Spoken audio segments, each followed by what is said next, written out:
communities. Everybody watching online on YouTube, Twitch, and Facebook Live. This is the Early Bird Special right here on KGEO Sports Talk, 101.1 FM, 1230 AM. I'm Chris Burdick. That's Sparky. We have to test this real quick. I know me and Sparky have been working on this nonstop, but Sparky, can you actually hear me this time? Good morning. I can hear you. Go. Hey, we got you this time. Fantastic. Well, welcome to the show, everybody. Hope you guys had a fantastic Monday, and you can join us here on this Tuesday. We got a ton to talk about. Sparky, let them know what they're in for.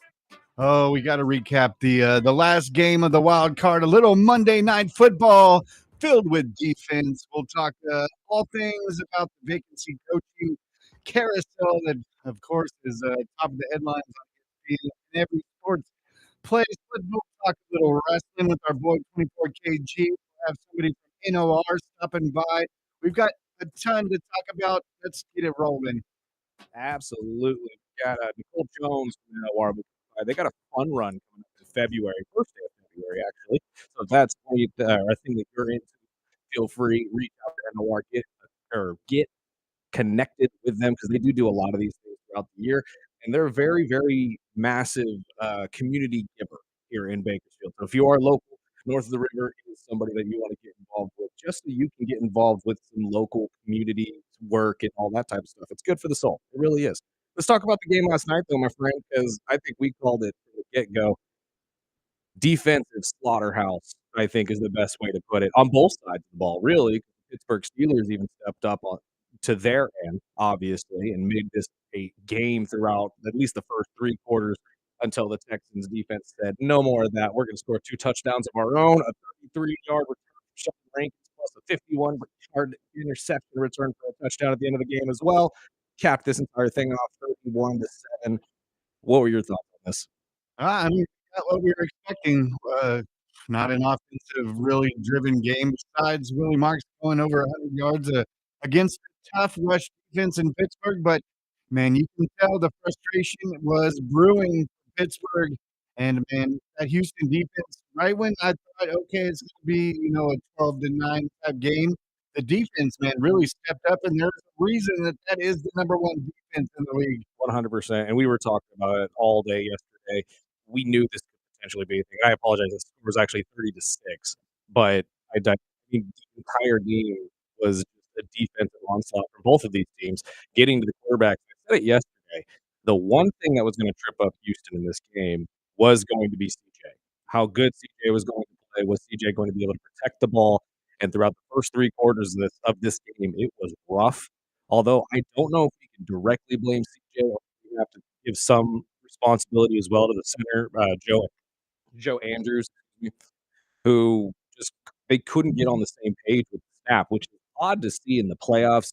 You would expect this not to be an issue late into the season, but it's definitely something Houston's going to have to clean up, especially going over to Foxborough next week to take on the Patriots, because Coach Vrabel has a great defense of his own, and they're going to be raring and ready to go to take that ball away from the offense and get a score of their own. So they're not going to be like the Pittsburgh Steelers and allow them to really capitalize or not capitalize rather on these turnovers that CJ is giving away.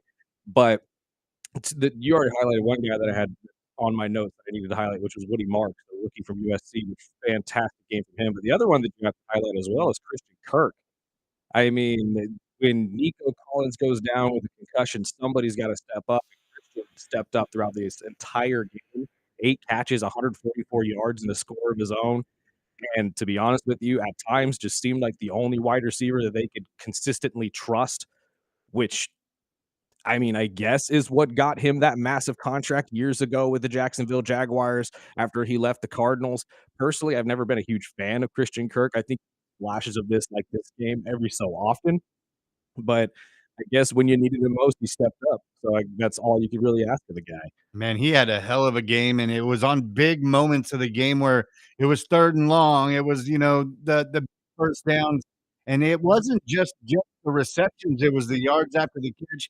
And, man, after I saw Nico, which prayers out to Nico and his family, because yet another game, I know the 5th season, and it seems to be a redundant type thing with him and the injuries. But, man, that landing on his head, and you could tell he was just just in a daze. That's 2 in 2 days that we saw because we have to mention Christian Gonzalez in the game on Sunday night as well, having something similar happen when he was making a play on the ball, and he immediately came out. You could tell that they were dazed, and they were saying Nico was so confused that they even were questioning if he knew where he was.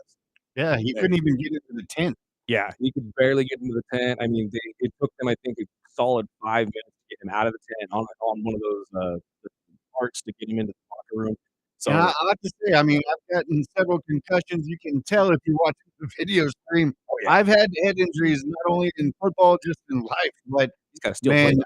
I will say that cartoons have always got it right when you see the stars above the head.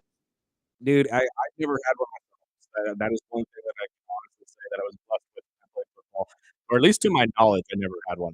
God only knows what happened during practice back then, let's be fair.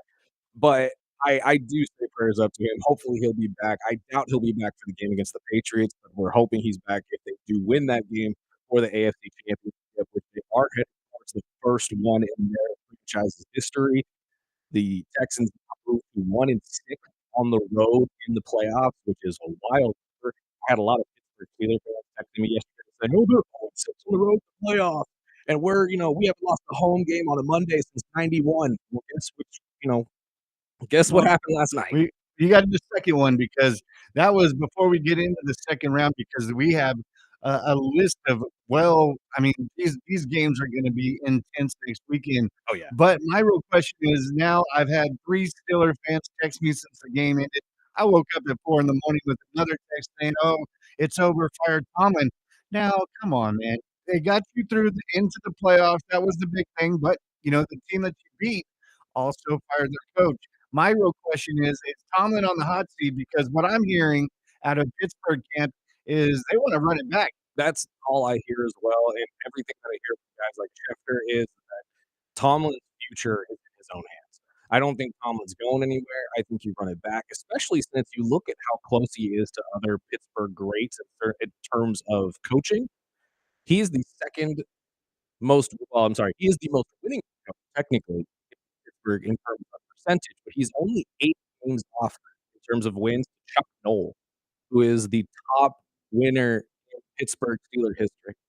And honestly, I think they let this go. I think they come back for year 20. You try again.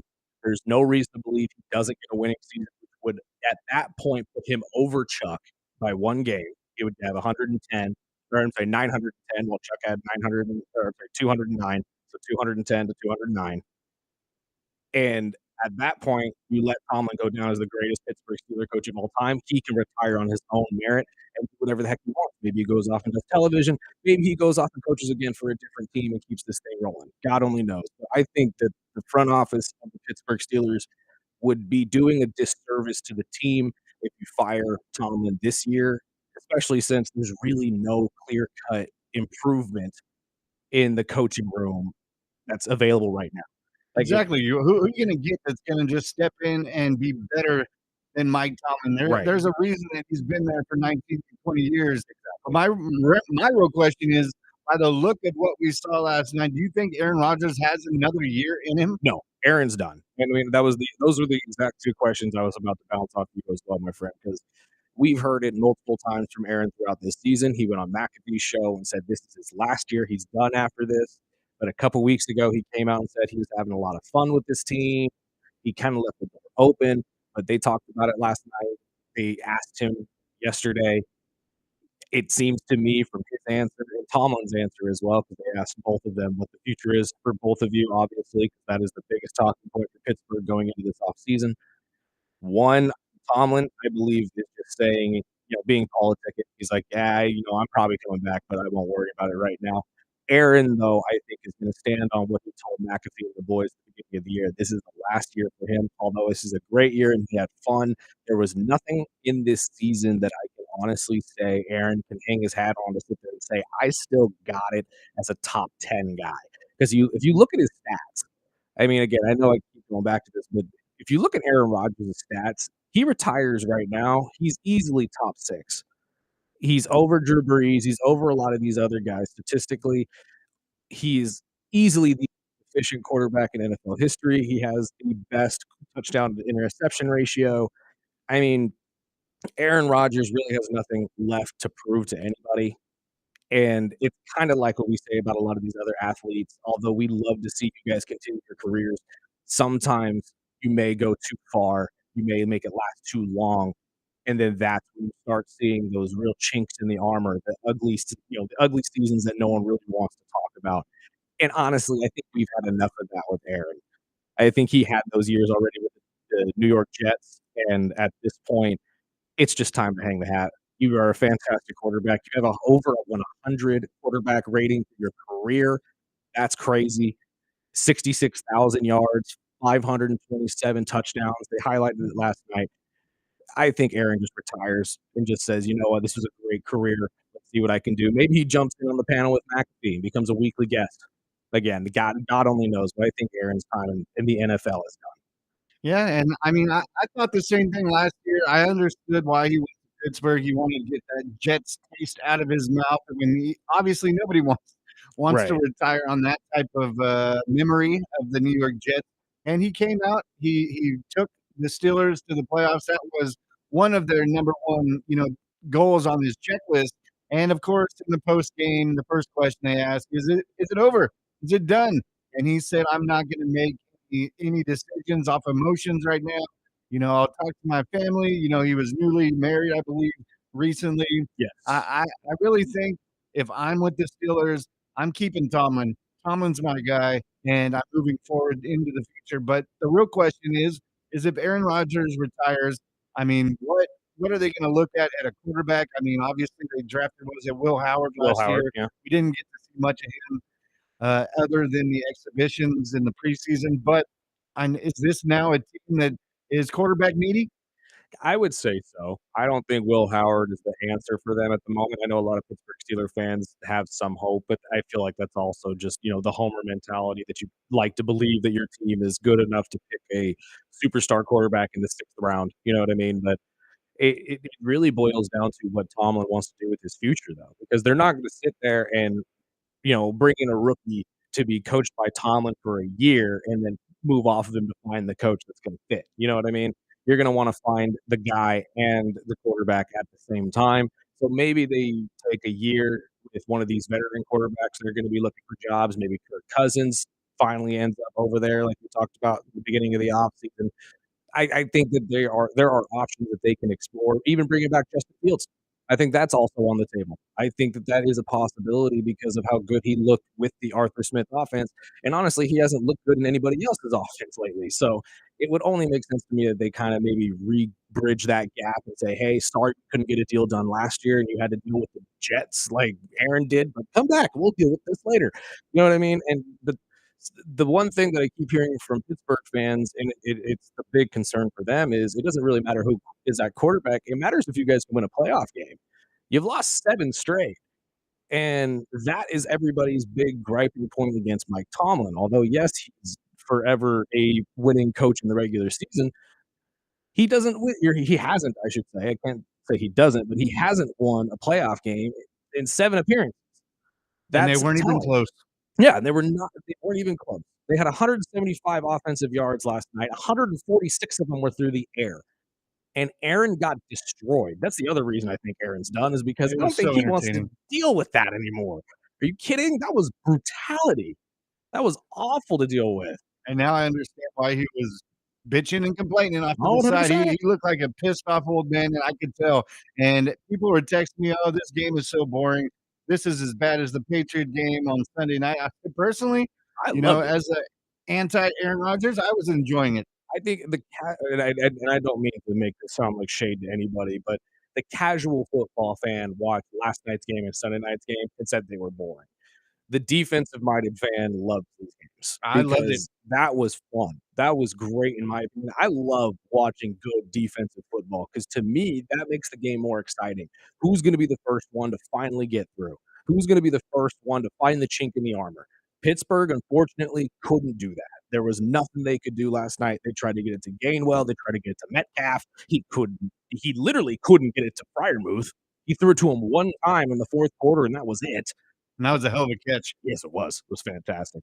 But At the same time, they just couldn't find anything, and I've highlighted this a million times, but it's because of how good this Texans defense is. There's literally no position on this Texans defense that isn't a bona fide starter and anybody else's team. Like, all of them are studs, and yes, it could just be DeMeco Ryans as an incredible defensive mind, but at the same time, you have to give the credit to the players on the field just for putting it together and using their abilities to make this work, because we were talking about the Texans at the beginning of the season as a team that was a big, or was just not anybody's favorite to win anything, and now I'm looking at this team thinking, if they could just get rid of all of the snap issues and CJ can get back to being CJ, they could make it to a Super Bowl. That's how good this defense is. We've seen the last time I've seen a defense this good that got a team to a Super Bowl was the Bears with Rex Grossman. Like, that's what it's starting to feel like to me with this defense. It really, truly is. There are some studs on this team that are going to be able to make it easy for them to win games regardless if the offense is clicking or not, and we saw it last night. That's why I'm saying I personally thought it was a great game. I know there's a lot of people out there that are complaining, saying it wasn't, and rightfully so. Everybody has their own opinions, but I think you have to look at it from a different lens in order to really see how good of a game this really was. Let's take a break, my friend. On the other side, we'll get to some of these crazy stories that we didn't get to yesterday, including the story about the Jacksonville reporter, Lynn Jones, who's been getting a lot of grief lately for what she said to Liam Cohen after their game. I have the audio. I'm gonna play it for you guys, and I'm gonna let you guys determine what you guys feel happened here and how bad it was. Personally, I've thought about it. I don't see a big deal, although I am a journalist, and I get why these journalists are complaining on social media. So we'll explain all of that when we get to it. This is the Early Bird Special right here on KGEO Sports Talk. Call or text into the Early Bird Special at 6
Welcome back. Early Bird Special right here on KGEO Sports Talk 101.1 FM, 1230 AM. I'm Chris Burdick. That's Sparky live from the studios down there at the Woolworths building. We just got done talking about that game last night. The Pittsburgh Steelers against the Houston Texans. Congratulations to the Texans for pulling it off and moving on to the next round, picking up the fantastic Patriots team. But I got a text here from a Steeler fan, Sparky. I want to hear your thoughts on this. They say this whole Tomlin era has felt like Squidward stuck in the quote unquote Squidward town. The same thing over and over again, and gets more and more annoying the more it goes on. Seems like they're just kind of fed up with everything. Sorry, everything down there in Pittsburgh. I mean, that's kind of been the vibe I'm getting, and I'll tell you, trust me, it could be way worse. Try being a Dolphin fan, because this is you're talking about redundant things that go over and over and over. I've seen it ever since Marino, growing up in the '80s, watching Marino, and after Shula, I mean, I've watched 20, 25 coaches, and I mean, I would be blessed to have just my third coach on his 20th year.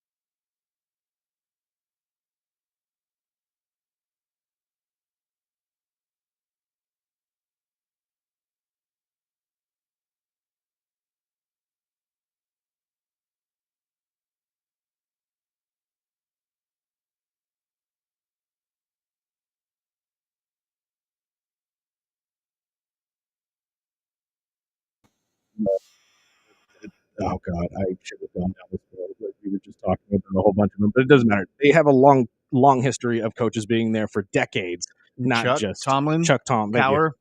And it just you have to find a guy that's going to be able to fill that level of a coach. They have to be able to do that. If they can't, then you're doing the team a disservice. And like you just said, there's nothing really that shows that there's a coach out there outside of Tomlin that is worth holding on to for 2 decades. I mean, the other question is, do you think maybe you change coordinators? And I know that's a big no-no in Pittsburgh, but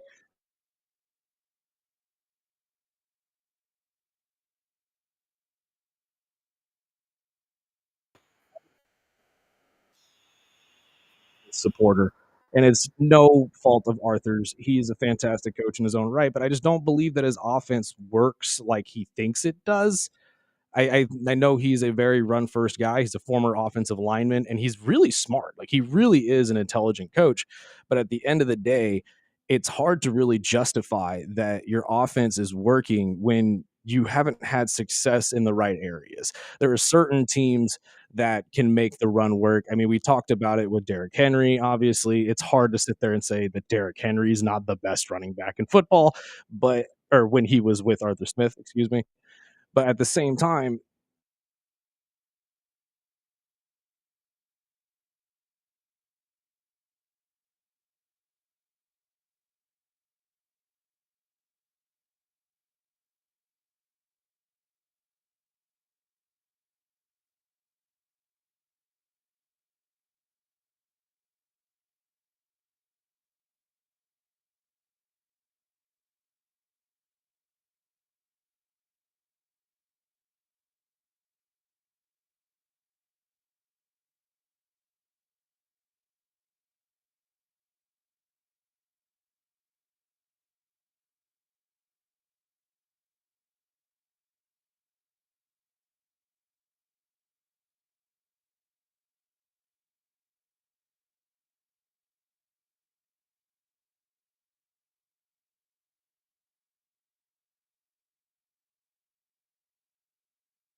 expensive it is, how much the Eagles want to do. But I think that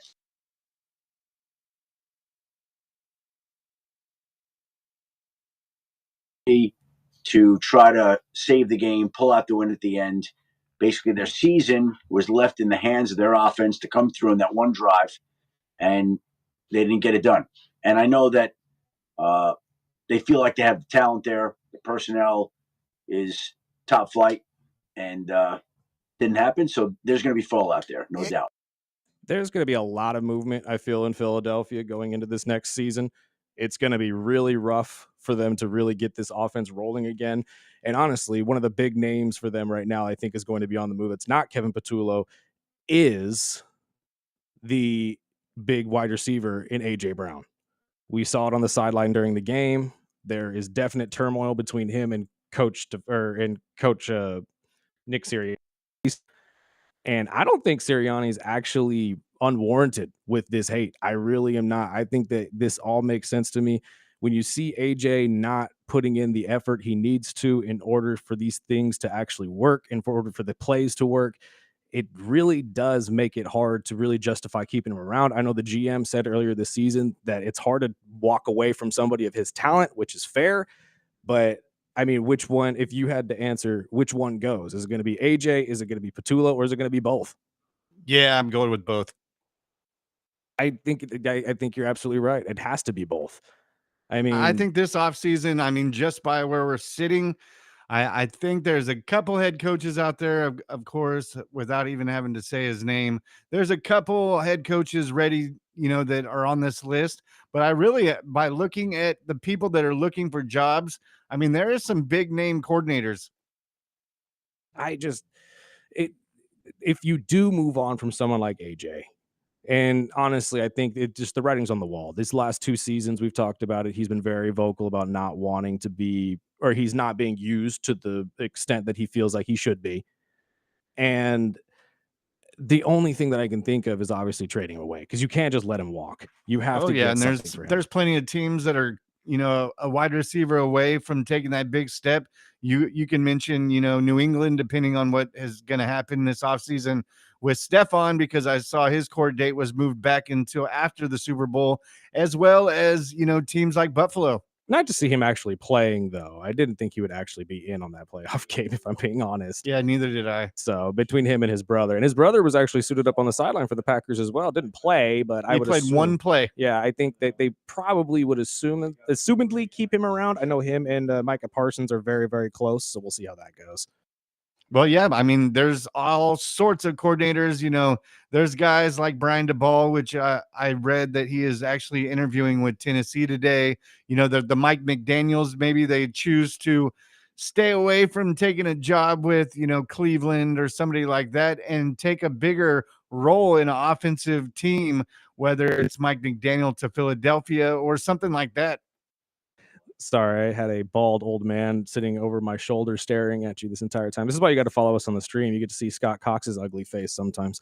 I'm sorry, what was the question you were asking? I'm just saying, I see a lot of coordinators that I think, and especially if receivers like A.J. Brown are going to be on the market, there is plenty of teams I know that would pick up that phone call and see, okay, well, if AJ's, if you're shopping him, maybe he goes to New England, maybe he goes to Buffalo. There's plenty of teams, especially my Miami Dolphins. If Tyreek is hitting the road, yes, we might need another receiver. Honestly, I think 30 out of 32 teams would probably call for AJ right now. I genuinely believe that he is a top 10 wide receiver when put into the right offense. And if you got a pass heavy offense that actually put him at the center of it, God only knows how good his stats would be.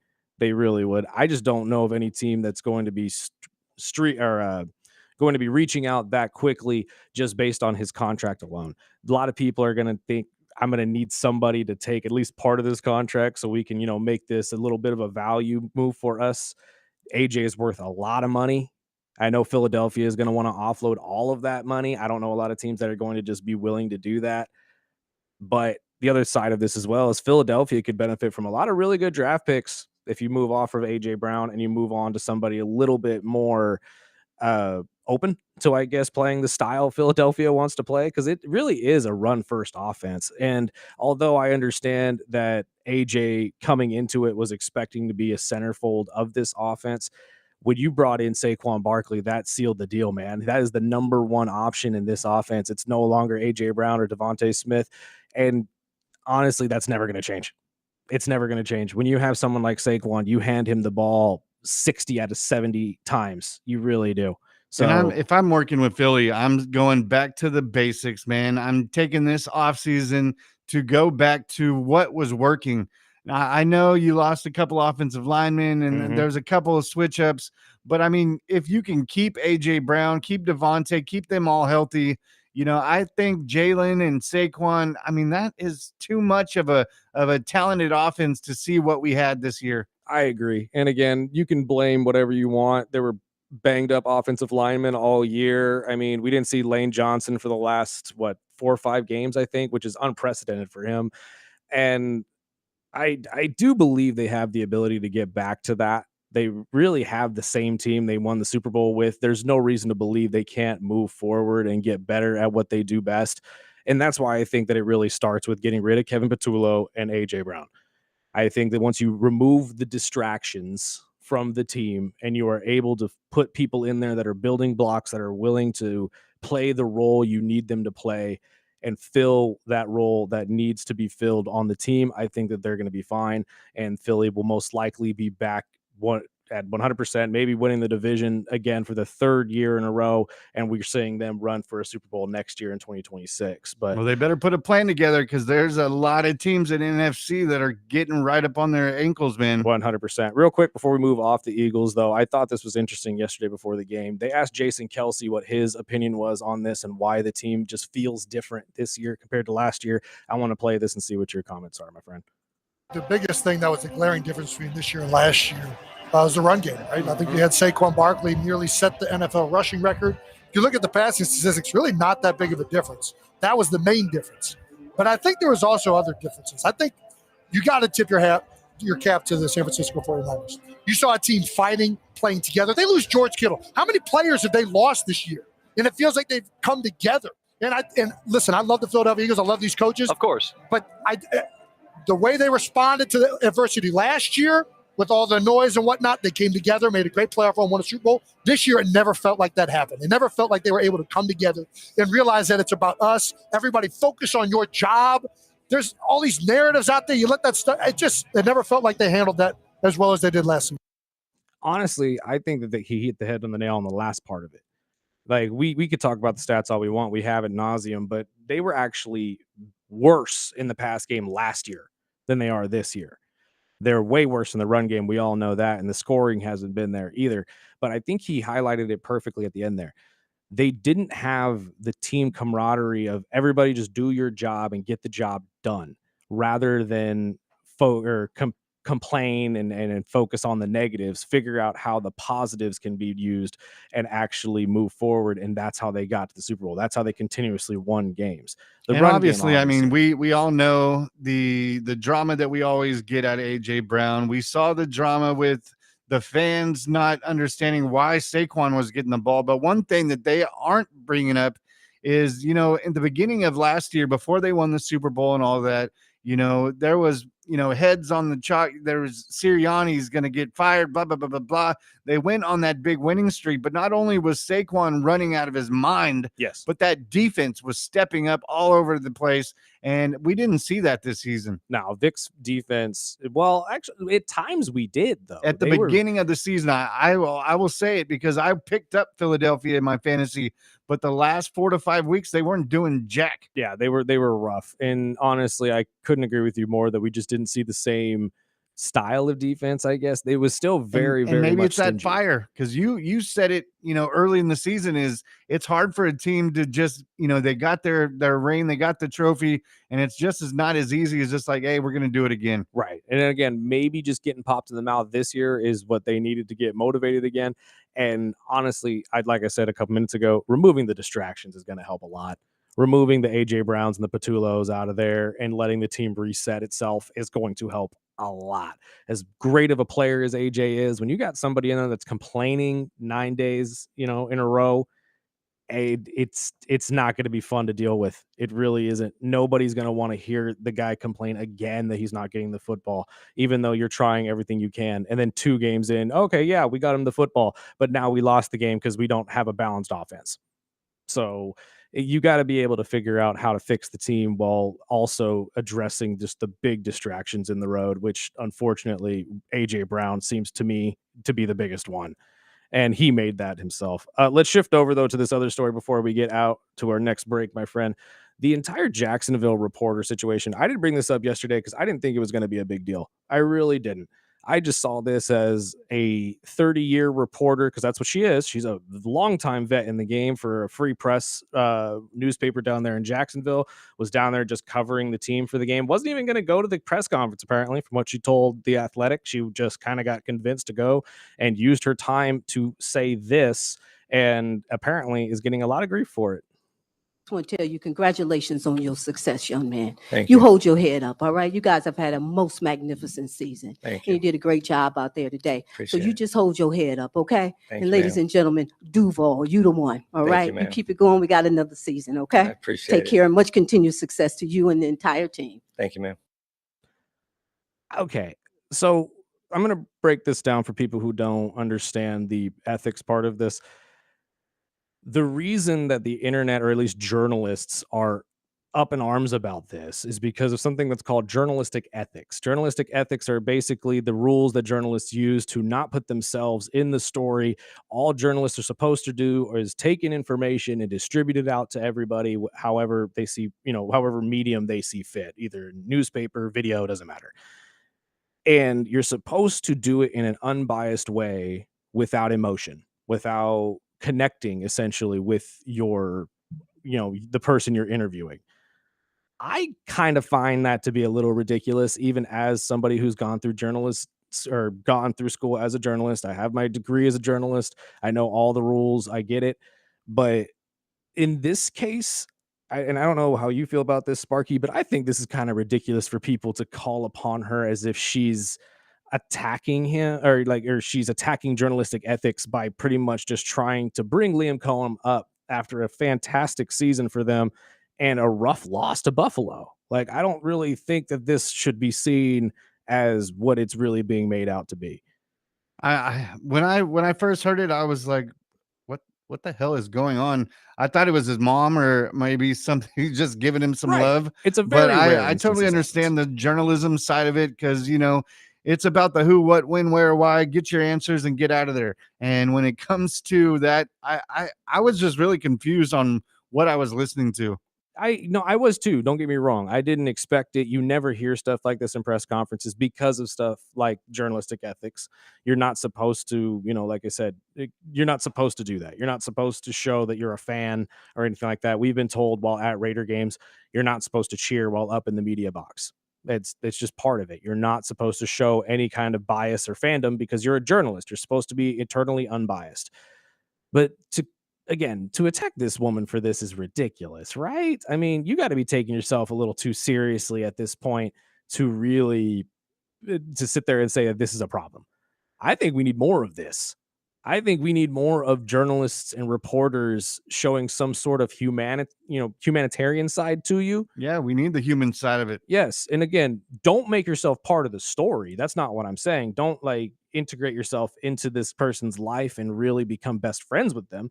But it's okay to show some humanity and some sportsmanship here. All she was doing was saying, "Hey man, good job on the season. Don't keep your head down. Don't," because I'm sure you walked in, "Oh, Duval, we lost." I get it. But I just don't understand the internet's gripe against this woman. I really don't. Everybody needs to just back off. She's a 30-year reporter in the game, knows more about journalistic ethics than most of you keyboard warriors on Facebook anyway. Give her some space, man. She's working with the Jaguars. Exactly. She was just down there as a freelance or as not a freelance reporter, but a free press reporter for Jacksonville.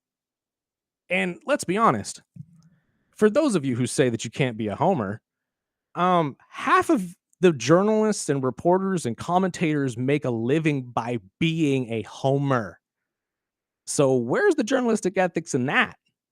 Let's be honest. So let's take a break. On the other side, we'll get to some of these other stories. I want to get your thoughts on Ben Johnson coming out and pretty much saying he refuses to apologize for his anti-Packers rant before the game on Saturday.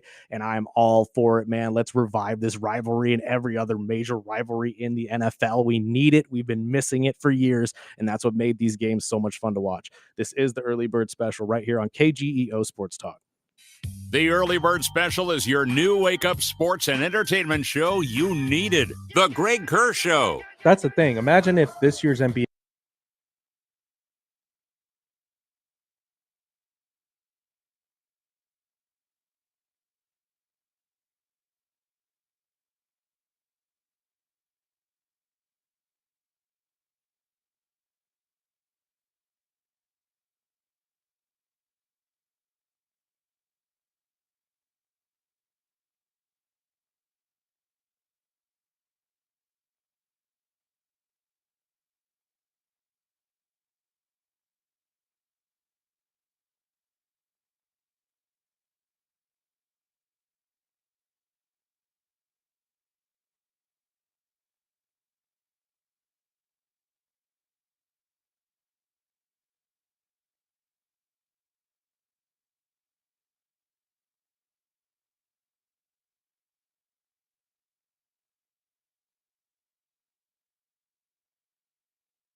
Seven to 9 a.m.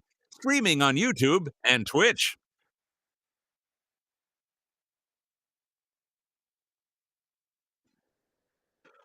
Welcome back. Early Bird Special right here on KGEO Sports Talk 101.1 FM, 1230 AM. one more segment real quick before we get to our guests of the days. It looks like KG is already joining in to the guest room right now. We're talking all things WWE after a fantastic Raw yesterday, live from, oh God, Dusseldorf, Germany?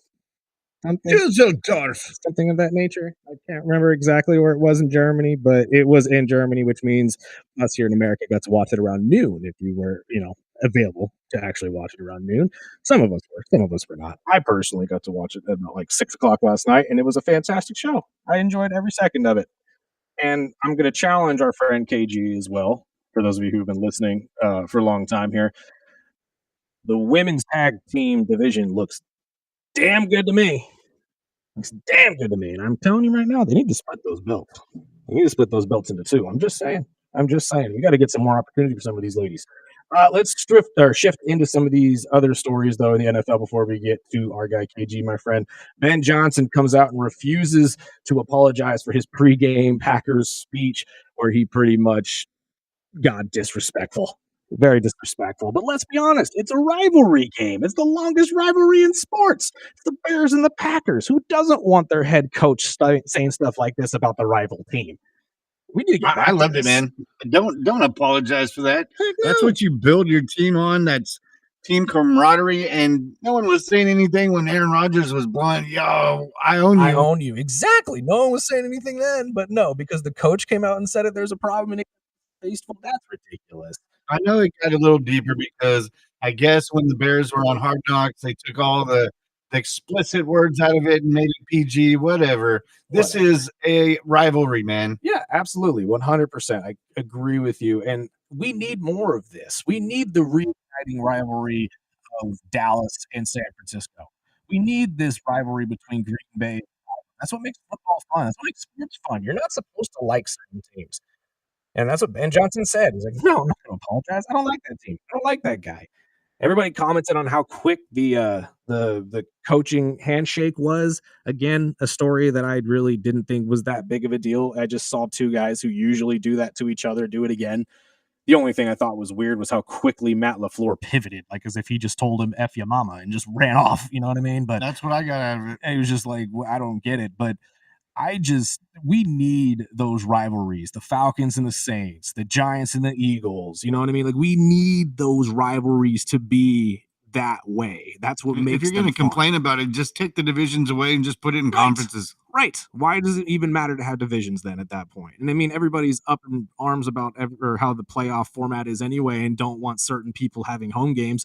So if that's the way we want to do it, then get rid of divisions altogether. We'll just have the NFC and the AFC, and you guys will just choose who you play randomly every single year.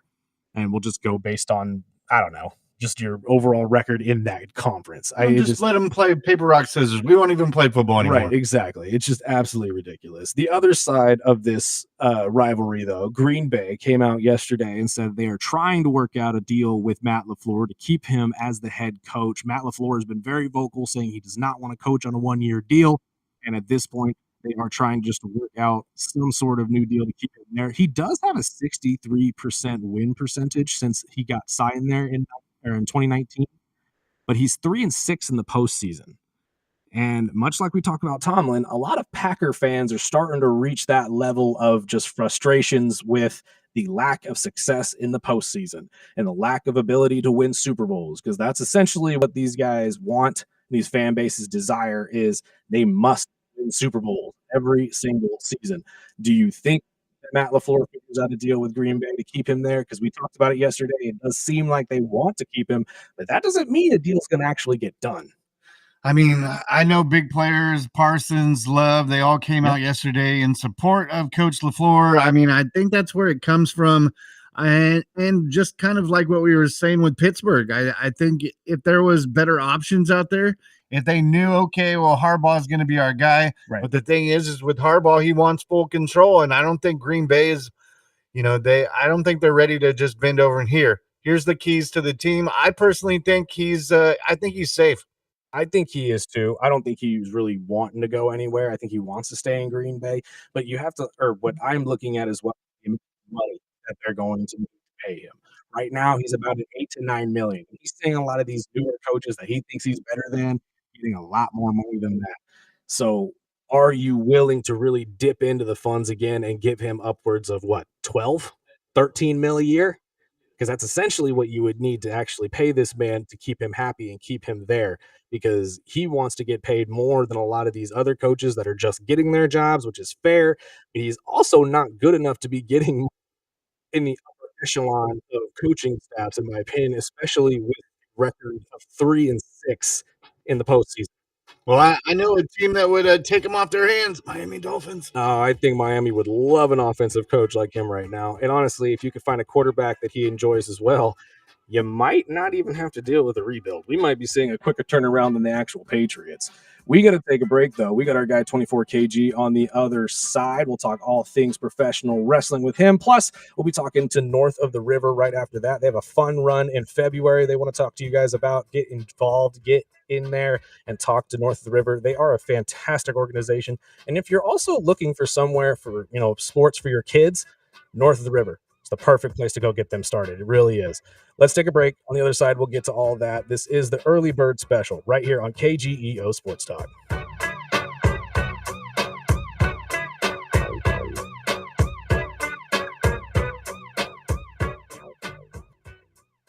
Call or text into the Early Bird Special at 661-842-2000.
Kimball, can you hear me by chance?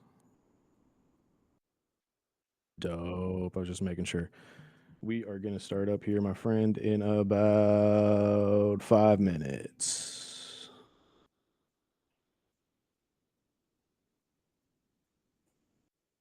Oh, wait, puppy.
so glad.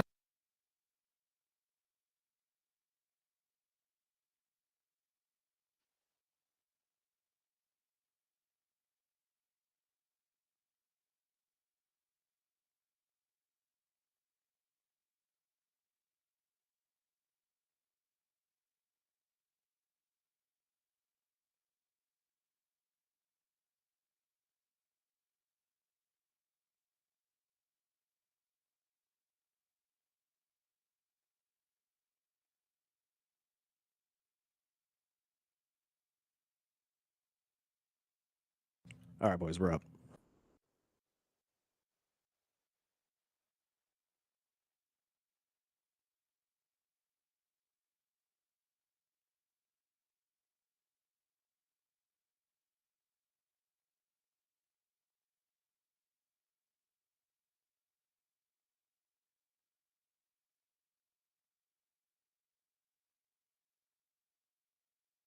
Bird Special. Satisfying all of your sports cravings. Call the show or text us at area code 661-842-2.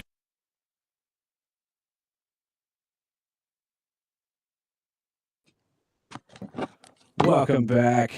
This is the Early Bird Special right here on KGEO Sports Talk, 101.1 FM, 1230 AM. This is hour 2 on this Tuesday, which means we got to talk to our guy 24KG about all things WWE. Good sir, how are you? Can you hear us? Can you hear me? Just fine, Chris. There you are. Good to see you, my friend. Happy New Year, if I haven't told you that already. Hopefully you had a good holiday. Where were we yesterday, though, in the WWE? Dusseldorf? Is that where they were? What part of Germany were we in now that they're going back to this entire European tour that they're trying to pull off here? I'm sorry, Chris, you're breaking up. What did you say there? Am I breaking up on you? I apologize. Give me 1 sec. See if I can't fix this for you. Where were we yesterday in Germany? Are they in Dusseldorf? Where were we at? Yes, they were in Dusseldorf, Germany. Uh-oh, sorry. It sounds like we got double audio on the stream real quick, but I'll fix that here in a second.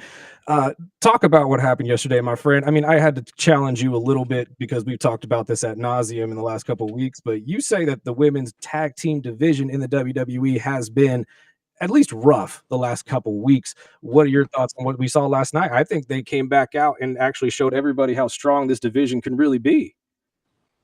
Well, I think it's the strongest that it's appeared since, I'd say, its inception in 2020.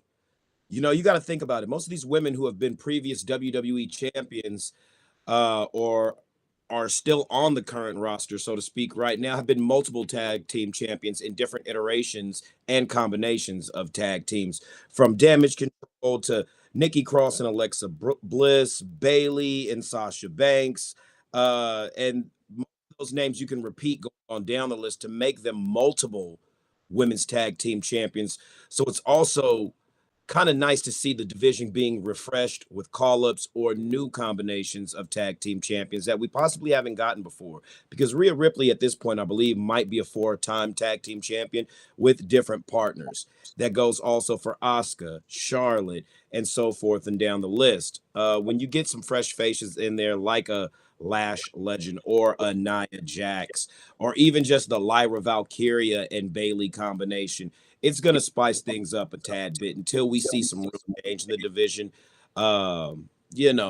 Like they could either split them, they could float them across multiple brands, how they already do, but put some kind of contractual clause in them where it's a brand exclusivity if you win them on that show or whatnot of that day. But I think it's just refreshing overall to the viewership right now. I still feel it could be a little better. It's looking good. It's hope in the division.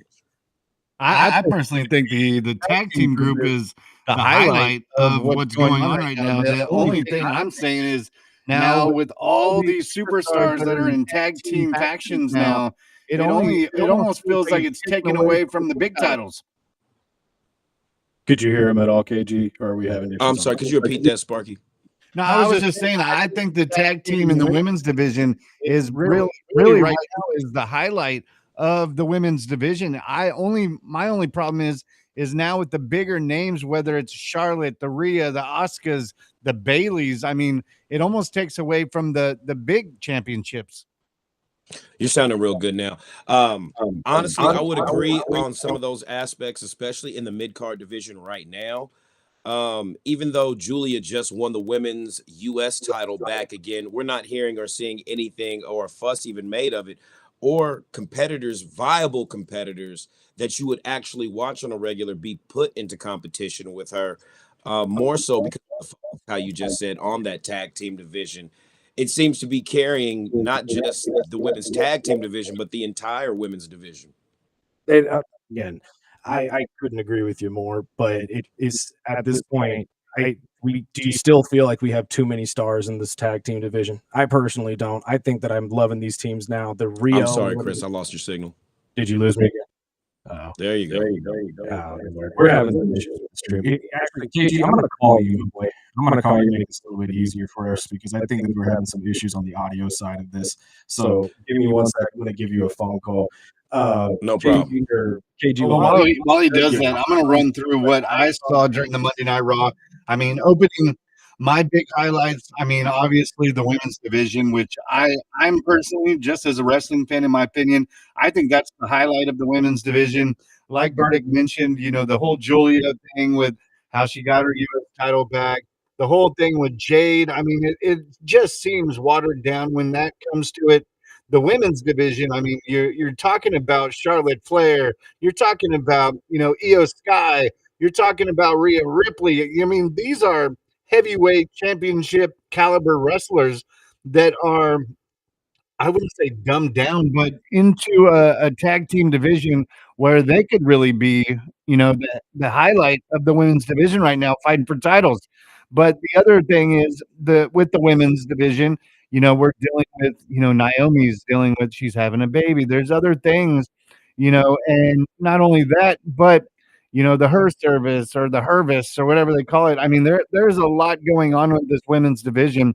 Not only the Rhea Ripley's, I'm still waiting for a Rhea Ripley, Io. Maybe they turn on each other sooner or later. But I really think the women's division, and when it comes to the tag team titles, I think that's the highlight of the division right now. I have to agree. Now, KG, do we got you now? Yes, sir. There he is. Again, apologies that we had to switch over to the phone line, my friend. There's some technical issues that we've been dealing with on this side, but All right. New bugs to work out. Folks. Exactly. New year, new bugs. It always happens. But let's talk about what we saw outside of the women's division as well. We are starting to see this AJ Styles Gunther matchup start to heat up a little bit. I mean, we talked about it yesterday with a couple of our guests. The likelihood of Gunther really becoming the legend killer, or at least the new legend killer, is really starting to come to fruition, don't you think? Yes and no.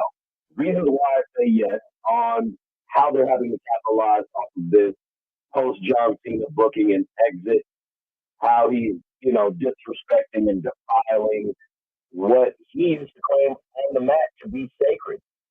As he clearly stated in his previous iterations and interviews, the mat is something sacred. He's a real professional wrestler. Well, now he's just acting like a real jerk. And the caricature of him pissing everybody off has awoken one of the greats, AJ Styles, to confront him about that. And then nonetheless, we're going to see, like I said, a series of matches. This isn't just a one and done. This first one, yes, goes to Gunther. By hook or by crook, a win is a win, right, folks?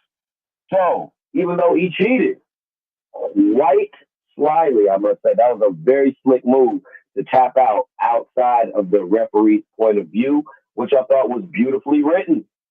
I have to give it to WWE Creative as much as they are criticized, but I think that was the right call for this first round of what we're about to see possibly be a 3 to 4 match call out.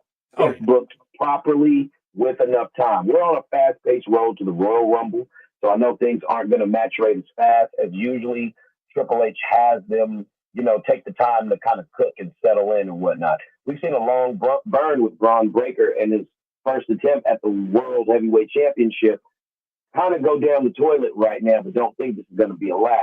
I kind of see a pattern being formed here, also in spite of people assuming that Cody Rhodes will immediately have a heel turn in his loss to Drew McIntyre for the WWE Undisputed Championship. I think we're just going to see a slight character change with Cody's demeanor, nonetheless leading towards a possible match with Roman Reigns at WrestleMania.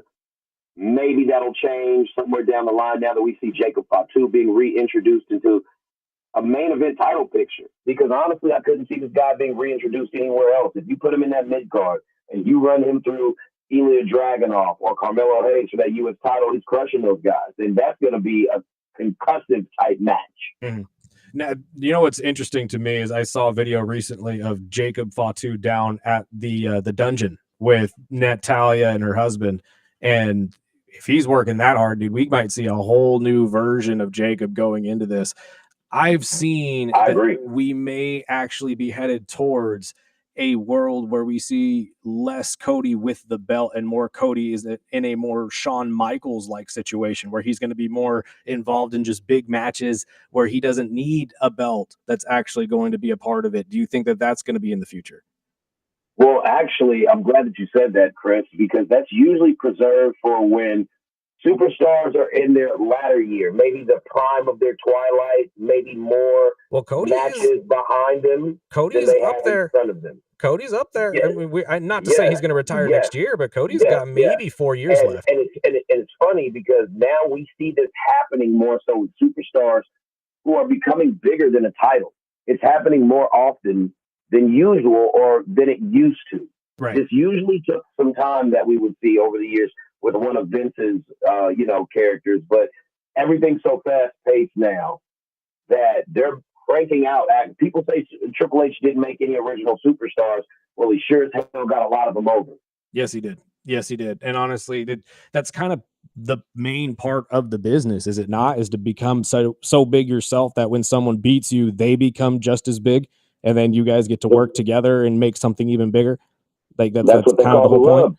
That's the whole point of the industry. But the more and more I look at the championship layout right now, though, I like that Drew has the belt because, one, it opens up the possibility that we won't see Sami Zayn win the Royal Rumble this year, that rather we might see Sami just take him on at the Royal Rumble for the belt.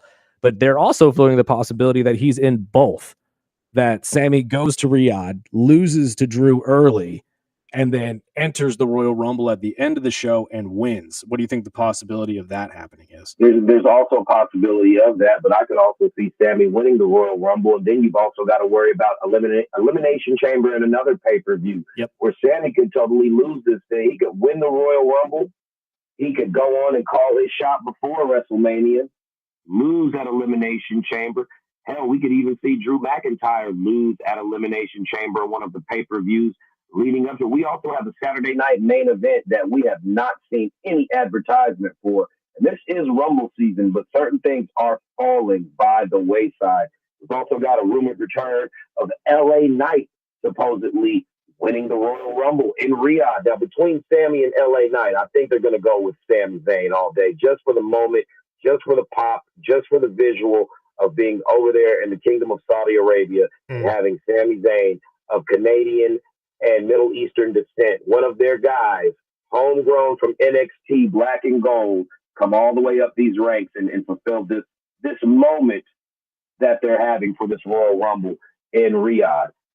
But this is wrestling, folks. Well, me personally, I'm going to go with, I think Randy Orton wins the Royal Rumble. And I also think maybe, I know the more I read into it that, they're going to give Cody a little break with the newborn being born a couple months ago, and he really didn't have any time with his family. So I think we'll hear hit and miss when we see Cody for the next, few weeks, which maybe just sets up that story with Jacob Fatu and Drew. I think we're going to see Grumpy Cody, and I agree with you on that one, Spark. I think we're going to see Drew with this belt for a long time, and here's my main reason.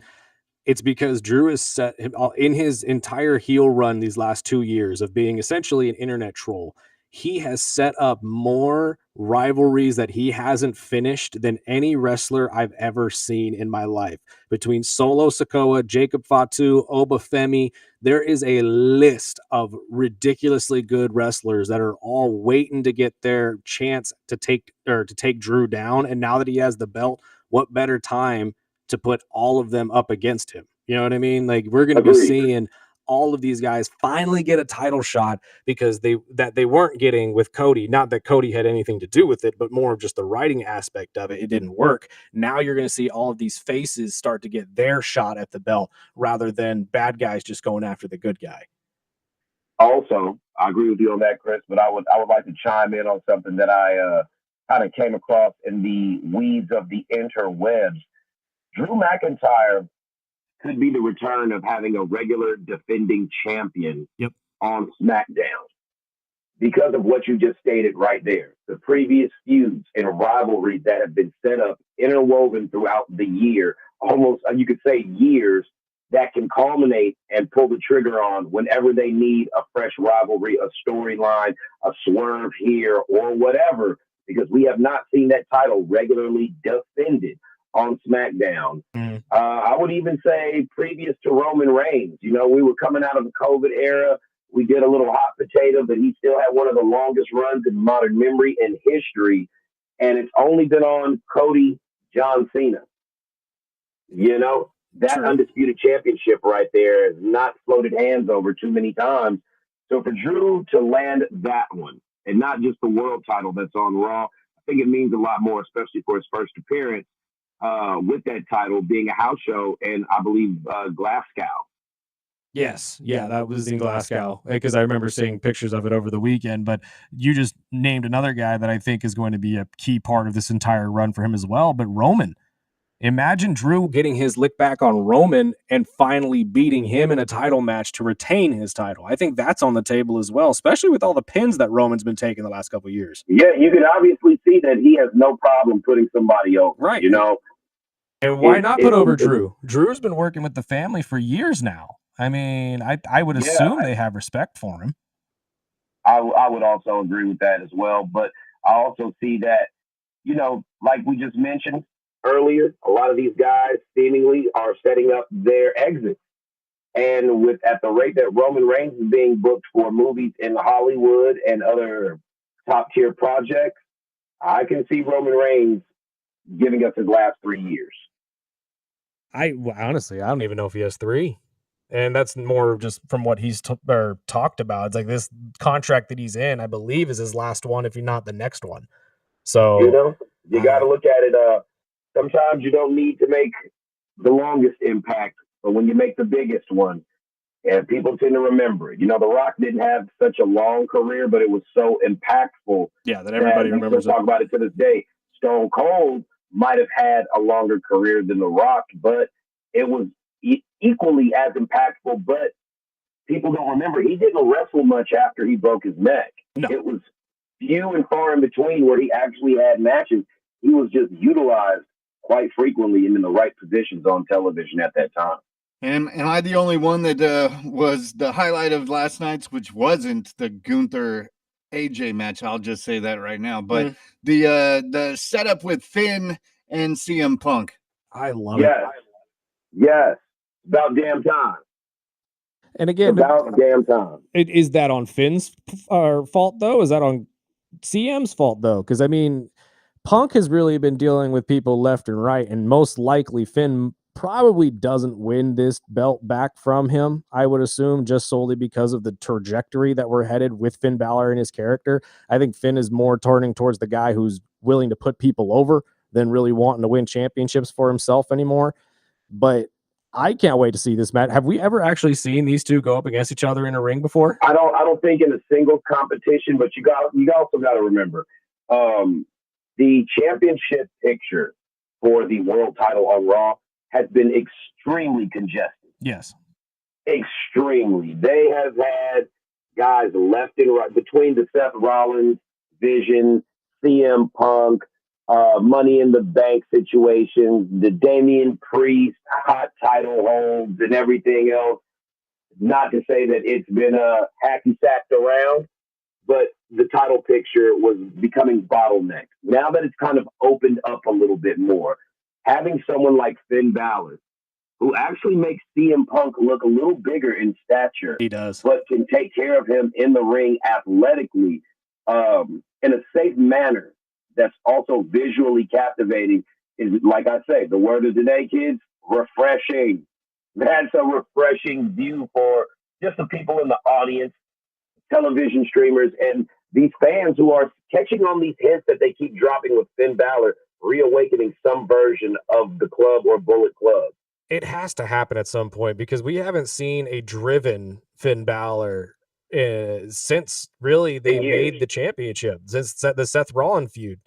We really haven't seen that version of him, and they have been dangling this departure of the Judgment Day for over 3 years now. I don't know if they ever actually do it, just because I think they're really starting to lean into this being their version of the Bullet Club. But the only thing that I could see that could bear fruit out of this, though, is that we see some sort of Seth Rollins return to ruin this for Finn, igniting that again in Finn Balor. Then we finally get the demon-esque Finn Balor back, the solo, I can do this on my own guy. And then we potentially maybe see a 4-way. I know I've been talking about a 3-way between Seth, Punk, and Braun, but maybe we make this a 4-way and we put Finn in there as well. He's got a long history with Seth. It could definitely happen. I'm also seeing that this could just be Finn's time to exit Judgment Day. Right. And it becomes an all-female faction, because at the rate that the women's division is being blown up and presented, it would make sense. Nonetheless, speaking of the women's division, before we get out of here, how do you guys feel about the Big Mommy Cool I was just about storyline? to ask you this, because yesterday made me laugh when she referred to herself as Big Sexy. And There you I go. said, She's been taking that Kevin Nash she's taking class. Kevin's thing. And I said, you know what? Ronda did it with Rowdy. Why not? Let's see this work. Let's see if it happens. I like it. I just don't like the way they're going about it. I mean, I don't know if Stephanie's injury is for real or not, but at the same time, this seems like it's so overdone. It just, every time she comes out, overdone. it's just like, I'm not going to let this stand, and then gets her foot pretty much broken again. And it's like, okay, when are we going to see the lick back? When are we going to see her without the boot? You know what I mean? Like, I don't think we're going to see that anytime soon, Chris. I think what they're doing is trying to curate sympathy for Stephanie Victoria, because she's had such lame opponents that the audience has gotten hip to it. They're no longer popping for the devil's kiss as they once did. You don't got Gunnar T out there giving you the extra shock factor. And we've seen the set list of moves that she can do not be done in WWE, which is kind of frustrating to the audience. I could possibly understand and relate that to the talent as well, knowing that they could perform better. But also, you got to understand, for safety reasons, they're not allowed to do certain moves that they can do with other federations and platforms. Right. I think that really they are doing this to give her somewhat of a break, garnish sympathy, create extreme heat on Raquel, and possibly cause some friction within Judgment Day. Let's just say we have a hot potato situation with this women's world title. What's to stop Liv from saying, hey, you owe me a shot because, I've taken care of this whole thing for so long and looked out for everybody else. Nobody's looking out for me, and we get crazy Liv once again. Right. She's always got that go-to character quality in her presentation that she can just reach in the back pocket and pull that psycho stuff out at any time right there, which is always healthy for instigating a new feud or creating something, a dynamic, a swerve that we're not possibly seeing right now that the writers might have in mind. Right. And well, then mirroring back to the interview she just did with Stephanie as well, I think that a lot of Liv's character has to do with the revenge tour. It has to do with, the Rhea Ripley revenge, or Liv Morgan revenge tour on Rhea Ripley. And if you can reignite that with other superstars throughout her career, you're right. You can have her be essentially the revenge tour wrestler where anybody who crosses her gets dealt with like that. And I think right now they're trying to build her back up and her stamina and whatnot, which is why you see her more as a tag with Roxanne and letting Raquel go do her thing. But as of right now, I just don't know if we're going to see an all-female faction. Have we even seen that in the last, 2 decades? Have we seen an all-female? Well, no, I guess NXT has Oh tried to yeah, dabble yeah, in it yeah. a You couple got times. Damage Control. You know what I mean? Damage Control, You got yeah. Damage Control. That's the only one that I can think of in recent memory that really stood the test of How long did time on that one actually television before last? Bailey, and everybody else kind of went their own way. You're absolutely right. But if you think about it, right now, with the talent that we have, Becky Lynch, Maxine Dupree, Julia, Meechin, Stephanie Vicure, I could go on and on. In this tag team division that we talked about earlier, I'm going to bet on the dark horse and say that we have a female Legion of Doom type, not presented, but type as in threat, with Lash Legend and Nia Jax being the biggest, meanest pairing that you have. We're going to end up creating a super face team that I think is going to get the women's division, especially the tag team belts, over into 2027 successfully. I think we can stop worrying about the division and what's going on with it right now after this last Raw that we've seen. We just gotta see how the Royal Rumble and WrestleMania pan out for this opinion of mine to really kind of settle in like paint on the side of a barn. Right. Everybody's going to be able to see it, and I think we'll be able to, analyze the next situation on Raw's roster that might need a little attention. So headed towards that, obviously last year was dominated, quote unquote, by AEW in some people's minds due to the lack of interesting stories coming from WWE.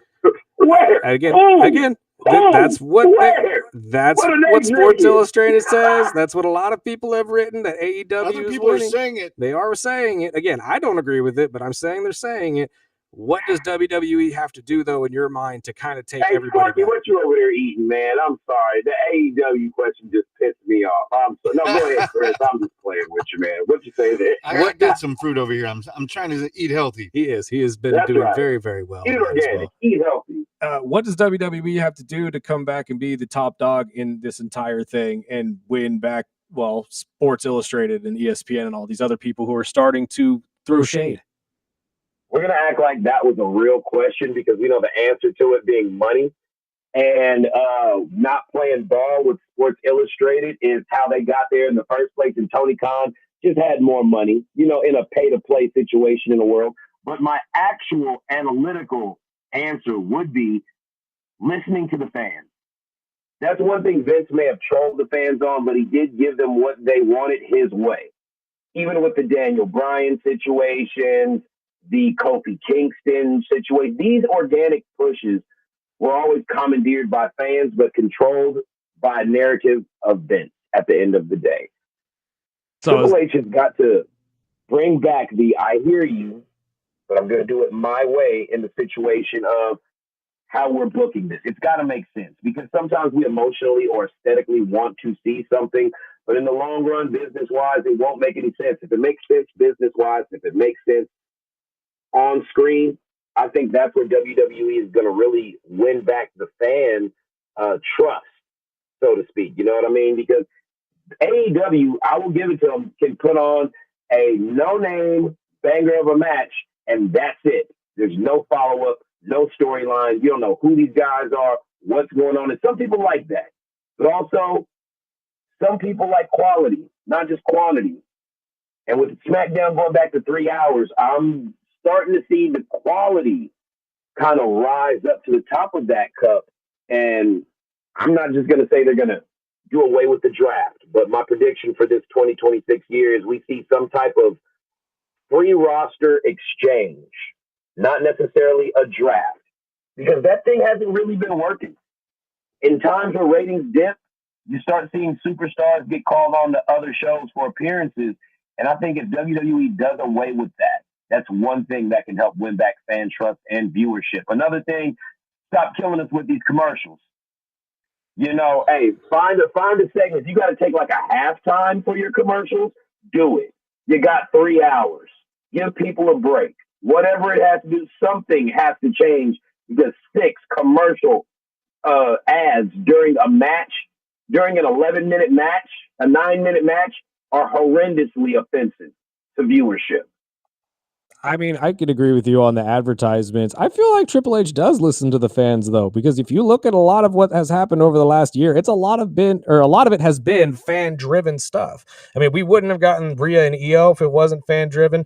We wouldn't have gotten Stephanie Vaquer. We wouldn't have gotten all of these girls or all of these women that have come up so quickly in the main R-Truth. roster. Our Truth coming back. Really though? Is he listening to him with a hearing aid or with his heart? And that has a pacemaker attached to it. So let's not give this man too much credit on those aspects of really caring what the fans think. I'm just calling it down the middle because I see both sides of it. This guy's he's more experienced on that side of the fence than anybody was previous to him, other than Vince, because he's been an in-ring talent. He's been a champion, but also he was a fan first. Right. He might know the business better than anybody else, other than the people I just mentioned. But he's got a boardroom to answer now. He's got stockholders to answer to now, and a lot of commercial investors and companies that expect certain things from WWE's current version of its product right now. Right. We could talk about the lawsuits. We could talk about them being sued for the misconduct promotion with ESPN and the app and all that. All I could say is, to wrap that up before we get out of here, they should have kept the dang app. $9.99 WWE app, best thing that ever happened. We had pay-per-view parties.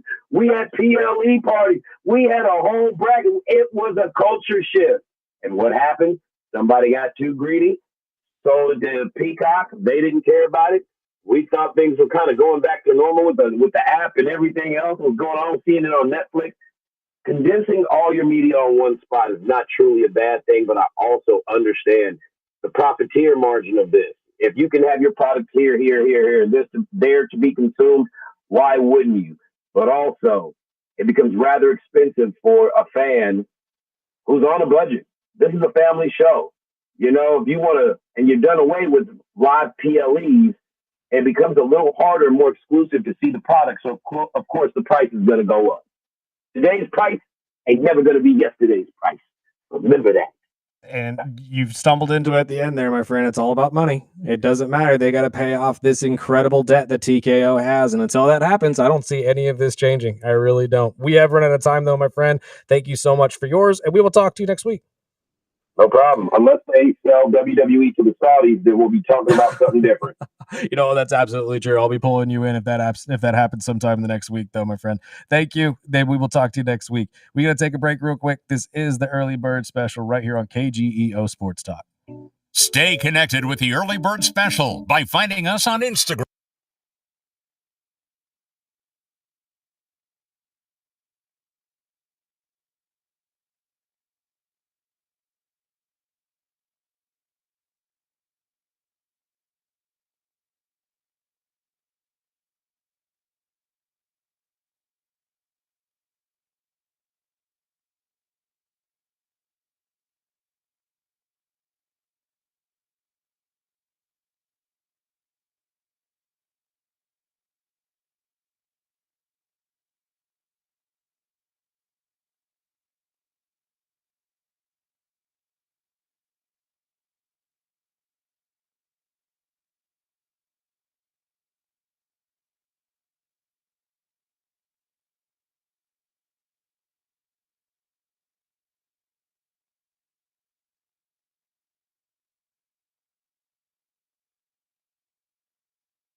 Wrestling fans, rejoice! From WWE to AEW, we're the only sports talk show in Bakersfield that covers it all. Don't miss the early bird special with Sparky and Burdick.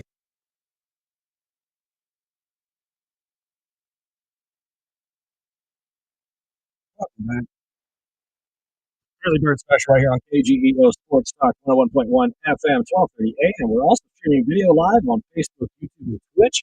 You can come join us on there as well if you wish. And join us on all social media platforms, including TikTok, Instagram, and plenty more. Just to check us out. We have plenty of reels for you there to check out. And our YouTube channel also has all of our old episodes. If you want to go back and watch some of those. But we got to talk to some fantastic people over at the North of the River. Miss Nicole Jones, the chair of the North of the River Board, is here with us to talk about their upcoming fun run. Nicole, can you hear us? Yes, I can. Hi. Thank you Hi. for having me. So we've got a really great event for the community that's coming up on February 1st, Sunday at Polo Park. And it's called Love Your Park Fun Run and 5K. The 5K will be timed. Everyone will receive a T-shirt and medal as long as they get in their registration ahead of time before the day of the event.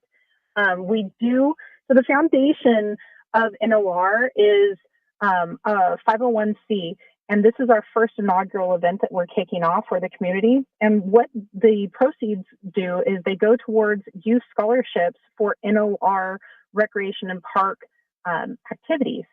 So we are in the process of just trying to connect the community and get the families out there moving and give back to the youth of Kern County.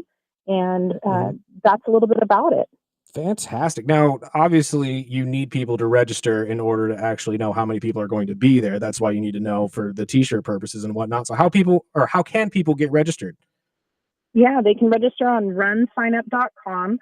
Don't wait. There is a discount right now until January 14th. The 5K is 30% off, and the fun run is, I believe it's 15% off. The NOR Recreation and Parks District will actually have free lawn games out there. Some community partners will be out there, as well as some food vendors. We're bringing in some healthy choices and really just trying to connect the community to understand the importance of connection and movement of your body. That's awesome. I love when you guys do this type of stuff. I'm a big fan of North of the River. I've been around your guys' facilities my entire life. I grew up playing basketball at the oh Lord, I can't remember what street it's on. It's right off of Chester, right there at the bridge of Oildale. But I grew up playing basketball there my entire life. But what kind of led you guys to bringing this about? Who came up with the idea? This particular event, yeah, it's a brand new event. What happened was the NOR Foundation Board, there's about 6 of us, and we got together and we were trying to think of something that we could involve the community to help families connect. And this is one of those things. We feel that, if you're not a huge runner, you can still come out and you can walk with your kids, bring strollers. We're going to have a ton of different events, a ton of different things for everybody to participate in and get themselves moving. But that's what NOR is all about, connecting people, getting your bodies moving, making sure that kids have the opportunities and activities that they deserve to have. And that's what this is about. There's a lot of families that cannot afford some activities. And so everything that is earned from this event will go to youth scholarships participating in NOR activities. Talk about that and how important those scholarships are to these kids. Because like you said, not everybody has the sport or has the money to be able to play sports. I don't think a lot of people really realize how expensive it can be to play a full season of football. You know what I mean? Correct. Just for this pads and everything that goes into it. So how important is it to have people come out and actually donate to this cause? Well, I think youth sports is huge because it teaches us leadership skills. It teaches us diligence and habits and healthy relationships and things along those lines. So I don't think that there is a price that you could put on for kids learning to become better humans. And I think that this is just one of the avenues that we can support to be able to bring up our kids here in Kern County, specifically Bakersfield. But, NOR is really branching out.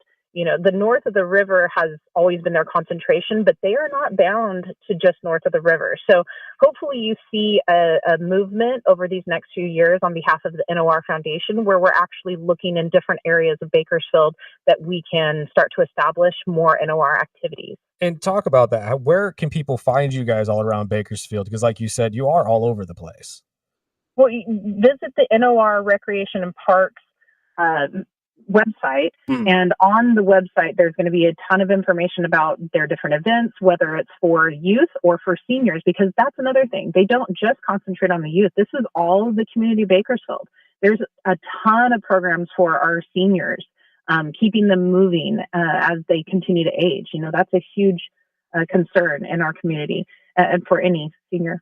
But the NOR Recreation and Parks District really puts all of their effort towards bringing the community together and making opportunities affordable. 100%. And obviously, this is the first fun run you guys are going to be doing. Again, it's on February 1st, Sunday. Yeah, we've connected with a few people here in town. We're going to have T-shirts. We're going to have medals. The 5K will be timed. So if you are a hardcore runner and you want to get yourself into gear right before these marathons are coming up, the Bakersfield Marathon's right around the corner. This is a great way to get ready for it. This is one of those opportunities. 100%. And obviously you say it's timed, but it's not necessarily like you have to finish it in this amount of time, right? Like it's more of like if you want to know what your time is. You're running against yourself. Yes, okay. So this is for those aficionados that want to PR on themselves. They want their own personal record. Right. And I'm just saying, you're talking to a lot of millennials right now, and when they hear timed 5K, PE pops up and everybody goes into PTSD. So you got to let them know, this isn't the same thing. This is the fun run. This isn't for your PE. We want to improve upon ourselves constantly in life. Exactly. We want to constantly cut 2 seconds, 10 seconds. We will do our best to post the link to your guys' event on our social media platform as well if any of our listeners want to get involved. But what is the website that they can go to if they want to register? The website is runsignup.com. They can also link to the sign up through the NOR Recreation and Parks website. And then it is Google NOR Recreation and Parks, Bakersfield. Right now, if you get signed up before tomorrow, you can get into the fun run for $27 instead of the traditional $32, and then the 5K is $40 instead of the $57, correct?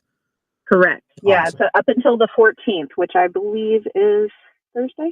It's tomorrow or Thursday. Yeah, you're absolutely right. Thank you. It's one of those 2 days. Trust me, I get my days mixed up all the time as well. What else do you guys have going on at North of the River coming up? Anything else fun besides this fun run? They always have fun stuff. There's yoga classes happening. There's dance classes for seniors, pinochle for the seniors. There's soccer for little kids. There's so much lifeguarding. Right now it's freezing cold, but that's going to be coming up. They're going to need more. There's just so many wonderful things. Visit NOR. Yeah, I was looking at the website. I saw a pickleball tournament coming up at the end of the month. I saw a Shrek party. Shrek party? Now you see, you're holding out on us. What's the Shrek party? I believe that is the theater production. Now, I am not an NOR employee, just so you know. I'm part of the foundation. So my knowledge is not. If you go to the website to sign up for the 5K, just take a look over. There's a pickleball tournament coming up on the 24th and Shrek the musical. We have a brand new pickleball court that was just established and put out there at the ranch off of Heath and Stockdale out there. So yeah, absolutely. Just get involved, move your body, make yourself healthier. Absolutely. That's everybody's, or should be everybody's goal going into 2026, in my opinion. But Nicole, thank you so much for your time. We really appreciate you coming on and pumping this up. And then one more time, where is the fun run? Where can everybody get involved? Okay, so you can register at runsignup.com. You can also go to NOR Recreation and Parks, Bakersfield on Google. And the event is at Polo Park, Sunday, February 1st, starts at 9 a.m. And the event is called Love Your Park, Fun Run, and 5K. And all of the proceeds go to youth scholarships. And Polo Park is located at 11801 Noriega Road, if anybody's curious. Nicole, thank you so much for your time. We will continue to pump this up for you, and hopefully we'll see you out there. Yes, You will. Thank you. Fantastic. Thank you for your time. Let's take a break real quick. We'll get to some of these other miscellaneous stories before we get out of here for the day. This is the Early Bird Special right here on KGEO Sports Talk. Call or text into the Early Bird Special at 661-842-2000.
Welcome back. Early Bird Special right here on KGEO Sports Talk, 101.1 FM, 1230 AM. That is not the AJ Styles song I thought it was. I apologize. I was going for the more modern version, but it is what it is. Welcome back. Real quick, I want to thank our guests of the day. 24 kg, obviously coming in as he always does on a Tuesday, talk all things WWE. Apologies for the streaming audio at first, everybody. Hopefully that the second half of it was much better after we got the double audio thing figured out. And then Nicole from the from NOR north of the river. Go out there for the fun run. Go check it out. Sign up right now before Wednesday, and you get a discount up to 40%. And trust me, it's going to be enjoyable. You're going to want to be a part of this. Go be a part of the community and really give back. Also, go to norfun.org, norfun.org, if you want to get involved with North of the River or get into that Shrek party that Sparky was talking about, the Shrek the musical. I'm very curious. No, it's Shrek, man. Come on now. Everyone loves Shrek.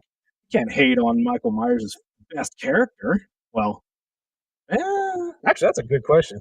Yeah, no, I'd love to actually do a tournament of Michael Myers' best characters. That would actually be kind of entertaining. Now I think about it.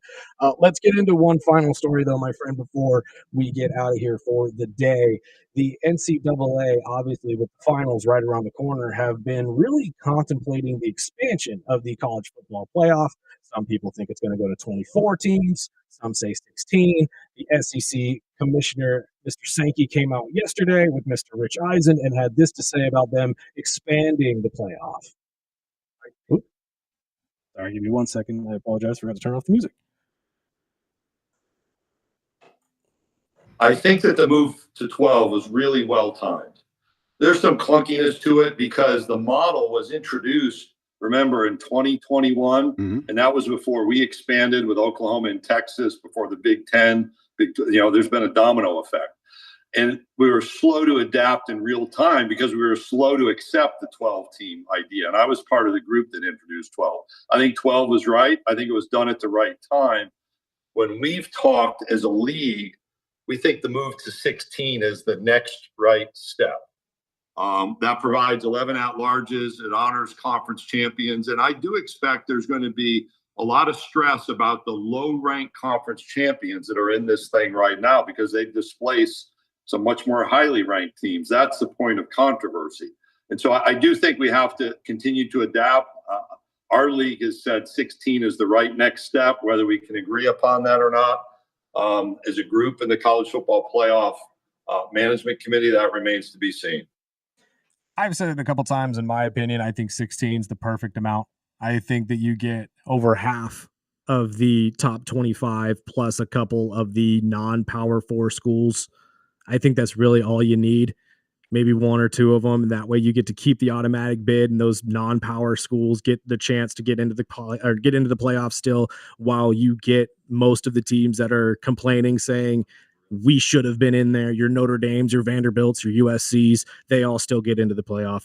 What are your thoughts on this, my friend? Because I know we've talked about this. We've had texters text in and say that we should go to a massive March Madness style tournament. But personally, I think Mr. Sankey's hit it right on the nose. I think 16 is the perfect way to go.